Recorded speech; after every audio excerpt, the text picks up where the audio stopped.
ಎರಡು ಪದಗಳ ವಾಕ್ಯಗಳು ಭಾಗ 5.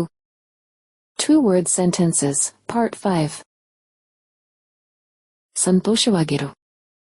Be happy. ಸಮಾಧಾನ ಮಾಡಿಕೋ. Calm down. ತುಂಬಾ ಒಳ್ಳೆಯದು. Very good. ತುಂಬಾ ಕೆಟ್ಟದ್ದು. Too bad.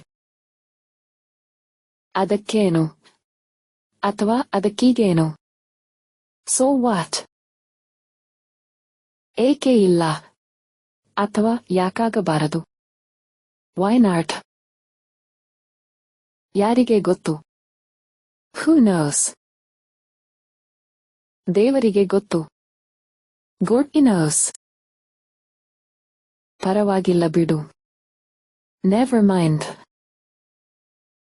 ಕೇಳಲು ಚೆನ್ನಾಗಿದೆ ಅಥವಾ ಒಪ್ಪಿಗೆ. Sounds good.